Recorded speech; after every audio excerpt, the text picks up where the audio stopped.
Leo Vance was an exceptionally ordinary man who took an immense amount of personal pride in being thorough, a trait that made his current interstellar predicament feel deeply embarrassing. The Colonial Draft online portal was notorious for its poorly rendered holographic interface, a chaotic mess of overlapping text fields and flashing notification banners that had not been updated by the Ministry of Transportation in nearly 2 decades. While attempting to secure a comfortable, completely safe desk job within the local sector's primary supply depot pool, Leo's stylus had slipped over a microscopic, semi-translucent sub-checkbox hidden directly beneath the standard administrative options. He had quickly assumed the small marker stood for Bureau Logistics Support, given the vague numbering sequence attached to it, and had finalized his digital signature without a second thought. It did not stand for Bureau Logistics. 3 days later, while sitting in his quiet apartment packing light civilian clothing, a heavy metallic transit folio arrived via automated courier, its front interface flashing with urgent notifications. When Leo pressed his thumb to the scanner, the folio clicked open to reveal his official military deployment routing slip, stamped in a dense, permanent crimson ink that practically radiated institutional finality. The bold lettering at the top read, Valkyries of the 3rd Sector, Elite Forward Strike Formation. Beneath it, a secondary line of text clarified the terrifying nature of his mistake. Non-human personnel only. Sora-class physiotype. Civilian liaison assignment required immediately. Panic surging through him, Leo had immediately called the sector's processing hub, only to be connected with a thoroughly exhausted routing clerk who informed him that the mandatory 48-hour grievance and correction window had closed precisely 12 hours prior. The system was already locked, his digital identity had been integrated into the battalion's active payroll, and his transport shuttle was scheduled to depart the orbital ring in less than 6 hours. Leo sat back at his kitchen table, staring at the flashing red stamp, realizing that his lifetime of careful planning had just been completely dismantled by a single uncalibrated pixel on a holographic screen. The atmospheric transport rail deceleration was brutal, depositing Leo onto a jagged, windswept training moon where the gravity was adjusted to a grueling 1.5 times Earth standard, making every breath feel heavy. The air outside the reinforced transit platform tasted faintly of ozone, crushed basalt, and the distinct metallic tang of heavy machinery. Standing directly outside the primary perimeter gate was his official reception committee, a sight that immediately made Leo question his chances of surviving the month.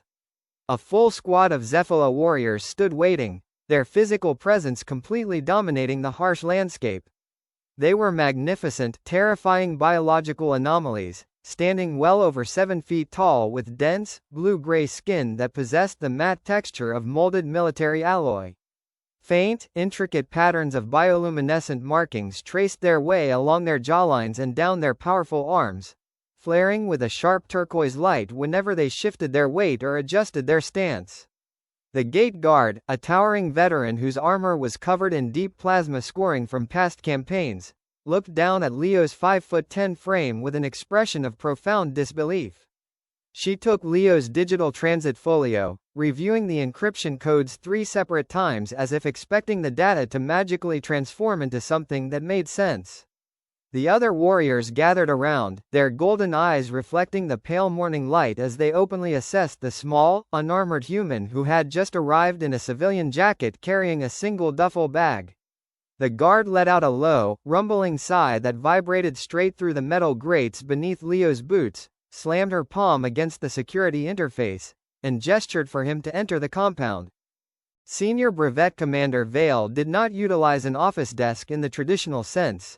She treated her entire administrative workspace like an active tactical planning position. She stood directly over a massive, flickering holographic projector that displayed a live fire training trench just outside the main bunker, her arms crossed tightly over a chest plate etched with the triple bar insignia of her rank.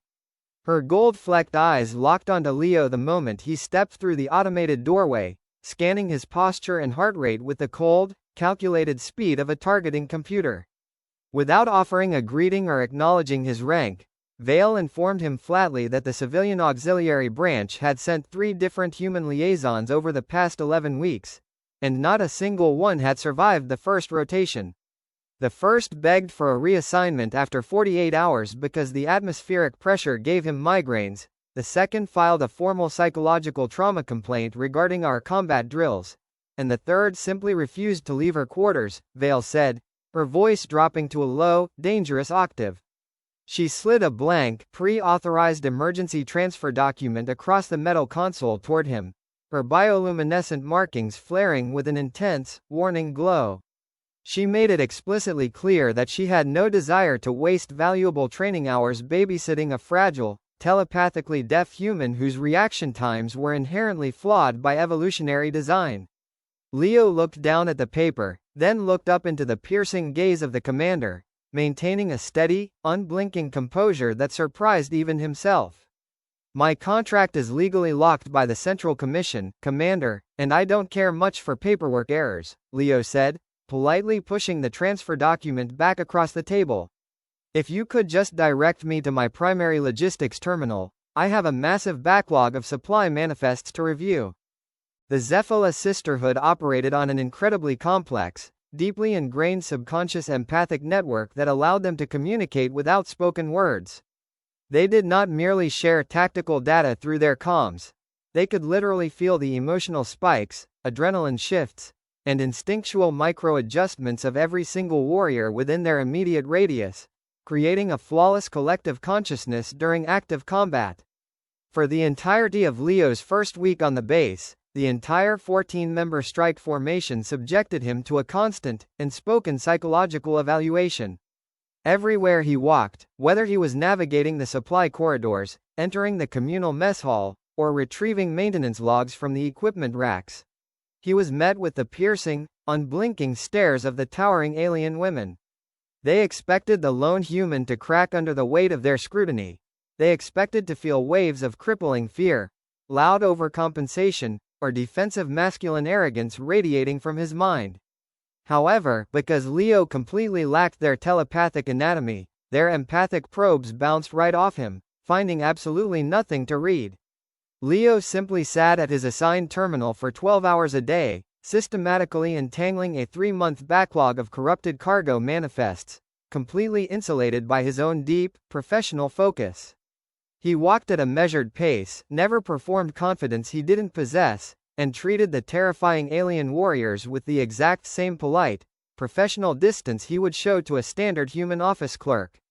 Slowly, the intense, predatory edge of their observation began to morph into something else, a quiet, confused curiosity. Leo's first major breakthrough with the unit occurred without a single word of confrontation or praise being exchanged between them. While reviewing the routine maintenance logs for the squad's heavy standard plasma rifles, he noticed a recurring, highly inefficient pattern. The weapons were constantly flagged for severe thermal spikes during rapid-fire suppression drills, forcing the warriors to stagger their volleys and lose tactical momentum. Intrigued by the problem, Leo bypassed the standard user interface and dug directly into the manufacturer's raw firmware specifications, discovering a massive structural flaw in the automated cooling algorithm.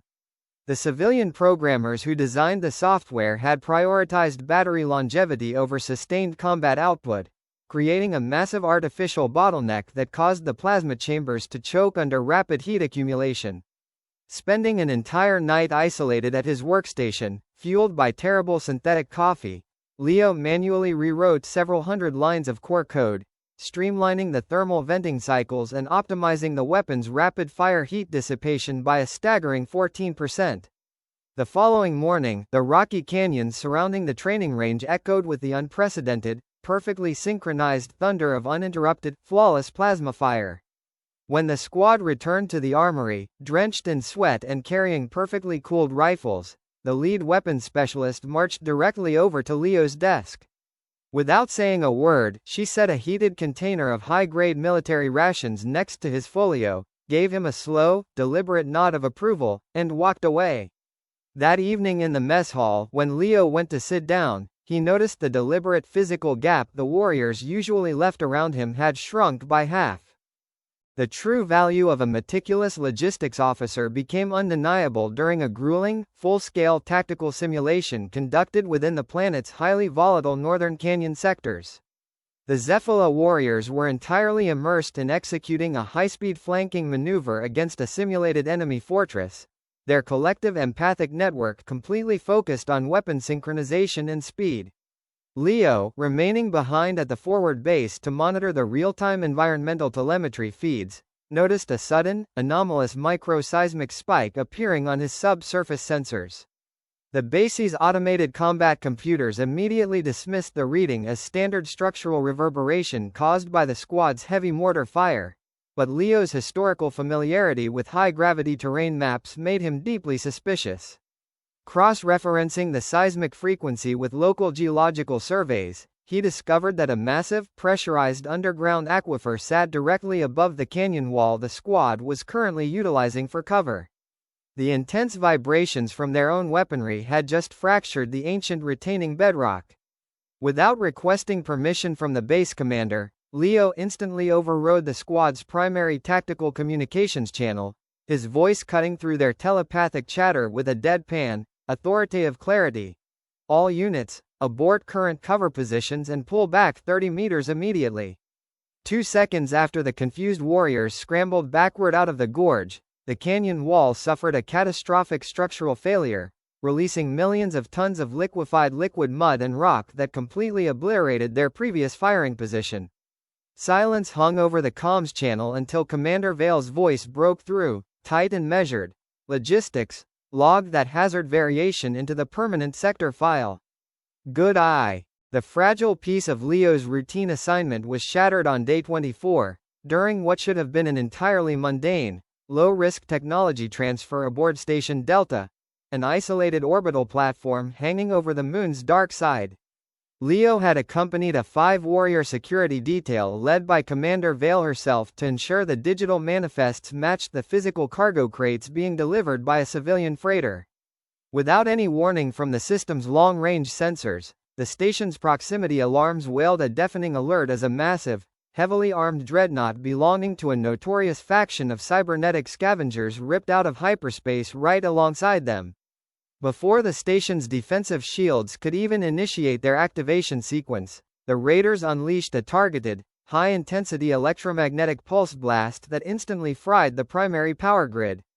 The facility was immediately plunged into absolute, pitch-black darkness, disabling the heavy defense turrets, freezing the automated security bulkheads, and effectively trapping the Zephali squad inside a heavily reinforced cargo training bay. The life support systems hummed to a terrifying halt, and the distant, rhythmic screech of industrial cutting torches echoing through the hull confirmed that the scavenger boarding parties were already burning their way through the station's outer airlocks, intent on slaughtering anyone inside. Inside the sealed cargo bay, the air was rapidly thinning, the temperature dropping into sub-zero levels as the station's life support bled into space. The Zephali warriors immediately formed a defensive perimeter around the sealed blast doors, their heavy weapons drawn, fully prepared to fight to their absolute biological limit against the oncoming invaders.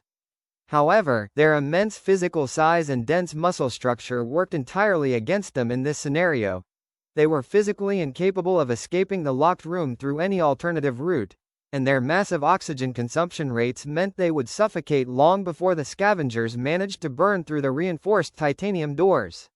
Leo, whose smaller human physiology allowed him to operate efficiently under sudden spikes of high adrenaline and low oxygen, realized that raw martial prowess was completely useless in a dead system.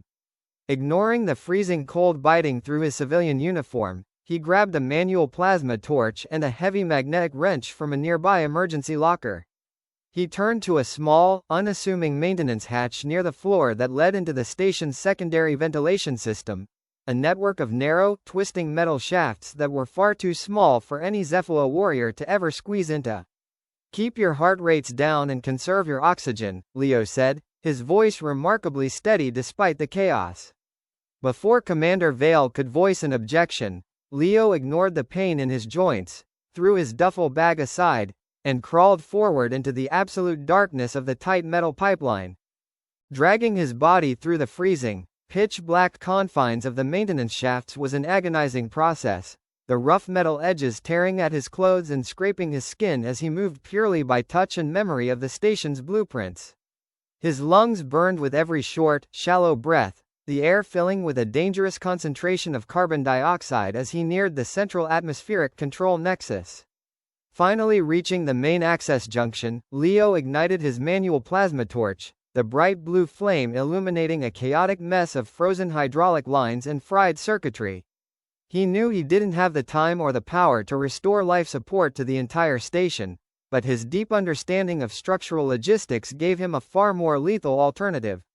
Using the heavy wrench to manually smash the rusted safety overrides, Leo bypassed the electronic security blocks and manually reversed the emergency pressure seals across the entire docking sector. With a deafening, structural rumble that echoed through the ventilation pipes, the heavy outer airlock doors slammed shut on the cybernetic scavengers who had just boarded the facility. The sudden, violent shift in atmospheric pressure created a massive localized vacuum, instantly venting the primary scavenger boarding party directly into the freezing void of space before they could ever breach the command deck or reach the trapped squad. 3 days after the orbital crisis, a heavily bandaged Leo sat in his quiet quarters on the base, systematically folding his civilian clothes back into his travel bag under the assumption that his highly irregular, unauthorized actions during the ambush would result in an immediate court-martial or a quiet transfer back to a human administrative depot. The door slid open, and Commander Vale walked into the room, her bioluminescent markings glowing with a soft, unusually warm golden hue. Instead of a disciplinary file, she held a highly encrypted, gilded data slate bearing the official seal of the Zephali High Command. "You can stop packing, liaison," Vale said, a rare, subtle smirk gracing her sharp features as she set the slate on his console. She revealed that the microscopic checkbox Leo had ticked on his draft form was never an accidental software glitch. It was a highly classified psychological filter intentionally coded into the Ministry's system to find a specific type of human mind. The Zephali's greatest evolutionary weakness was their collective telepathic network, which often caused severe choice paralysis and overanalysis when a crisis disrupted their shared consciousness. They desperately needed to study human psychology, specifically, the unique human ability to ignore overwhelming statistical odds and execute a logical plan through sheer, hyper-focused individual instinct. Leo wasn't an accidental bureaucrat who had wandered into a war zone. He was the exact blueprint for their military's future strategic integration program. As Leo looked out his window, he saw the entire 14-member Sisterhood standing at absolute attention in the courtyard, pounding their armored chests in a rhythmic, deafening salute. Leo smiled, unpacked his transit folio, and asked when the morning briefing was scheduled. If you like the video, make sure to like and subscribe my channel.